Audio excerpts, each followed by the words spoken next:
Jadi awal mulanya baik-baik saja. Saya dan teman-teman kesulitan membeli tiket konser rock cadas ini. Sudah saya bayangkan bagaimana nanti memberitahu teman sekelas saya tentang ini. Lalu, mengapa saya pingsan 1 jam setelah ini dimulai dan berakhir tergeletak di aspal berdebu? Mengapa otak saya jadi kacau?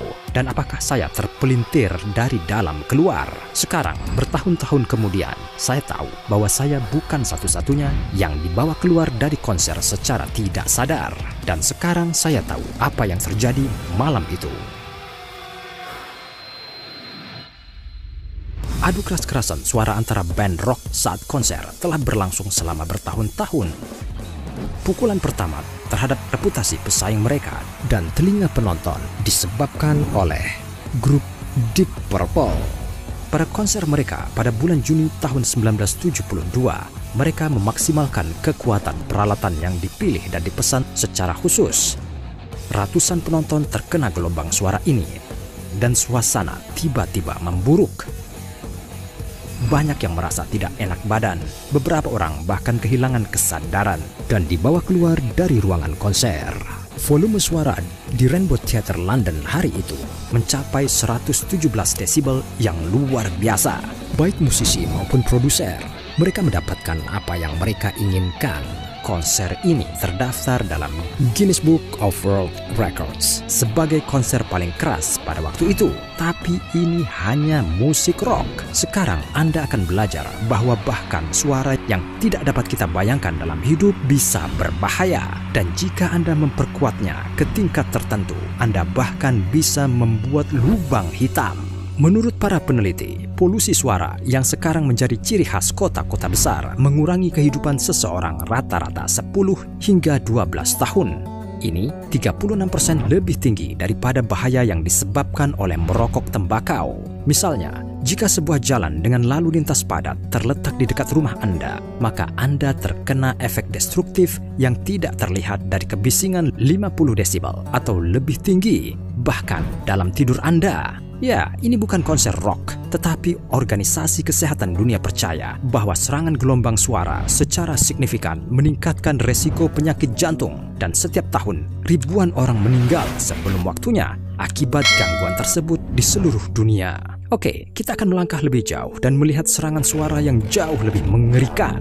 Bahkan dengan dampak jangka pendek dari gelombang akustik yang kuat dengan volume lebih tinggi dari 100 desibel, kerusakan pada gendang telinga mungkin terjadi. 130 desibel adalah tembakan tank atau peluncuran pesawat jet, dan ini adalah puncak maksimum intrusi suara berbahaya yang dapat kita hadapi dalam hidup kita. Untungnya, itu hanya berlangsung selama beberapa detik. Tetapi jika seseorang jatuh di bawah pengaruh destruktif dari efek akustik yang ekstrim selama berjam-jam, otak, jantung, dan organ dalam mereka akan bekerja pada batas kemampuannya, melepaskan hormon secara maksimal, meningkatkan tekanan darah, memompa berliter-liter darah pada beban maksimum. Sistem saraf akan melakukan segalanya untuk melindungi orang yang tidak beruntung ini dan membuat mereka pingsan, seperti yang saya alami waktu di konser rock itu. Pada akhirnya, jawaban atas pertanyaan berapa lama seseorang akan hidup dalam keadaan ini sangat sederhana, selama tubuh mereka mampu melawan. Ini mungkin berlangsung beberapa jam lagi atau bahkan sehari, tetapi saya yakin tidak seorang pun dari kita akan menemukan jawaban ini secara eksperimental. Tapi dalam mengejar kekuatan teknologi, manusia telah menciptakan suara yang lebih mengerikan.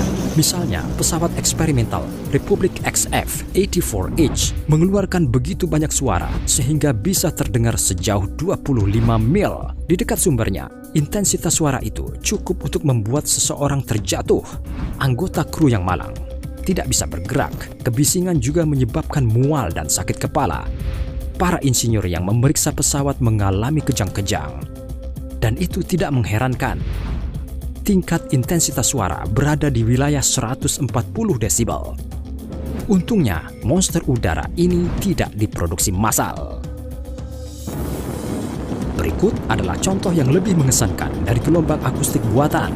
Ini dibuat oleh kendaraan peluncur Saturn V yang dirancang untuk mengangkut orang ke bulan. Kapal ini adalah proyek utama program Apollo.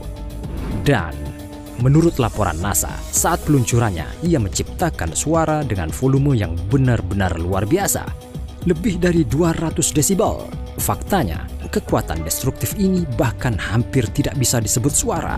Gelombang akustik volume ini tidak ditransmisikan oleh udara, tetapi mereka mendorongnya ke depan dan sebagian dari kekuatan suara ini masuk ke gelombang kejut yang menghancurkan. Untungnya, suara ini tidak dapat membunuh siapapun. Industri luar angkasa memiliki aturan keselamatan yang ketat. Tapi sumber rekaman suara buatan manusia yang sebenarnya adalah bom.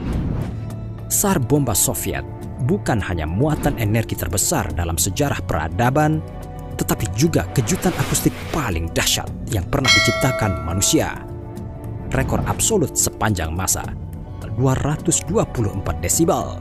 Saya ingin mengatakan bahwa ledakan dengan volume yang luar biasa ini bisa membunuh seseorang secara instan. Tetapi Anda tahu bahwa SAR bomba akan membunuh siapapun di sekitarnya, bahkan jika itu meledak tanpa suara. Sulit dibayangkan, tetapi ternyata ciptaan manusia bukanlah yang paling keras yang pernah didengar planet ini dalam ratusan tahun terakhir. Berikut adalah Gunung Krakatau.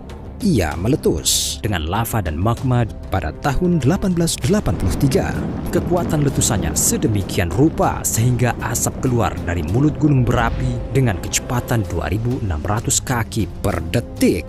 Dan semburannya melesat ke ketinggian 17 mil.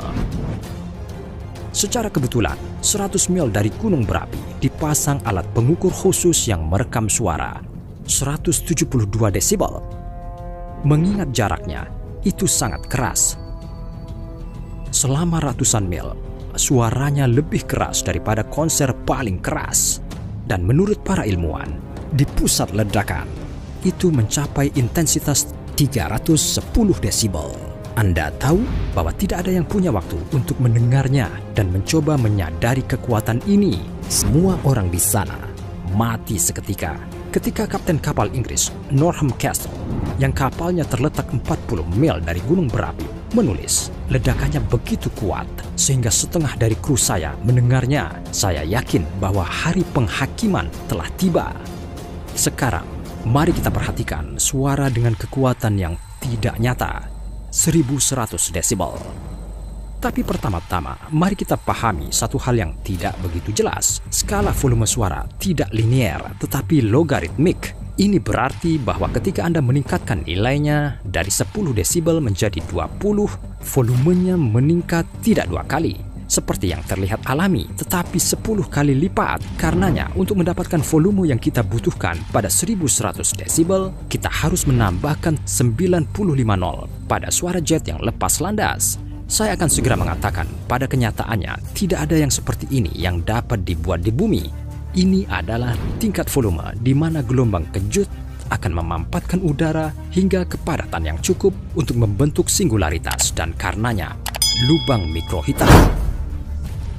Berat masing-masing lubang mikro ini seukuran neutron akan menjadi sekitar 11 pon.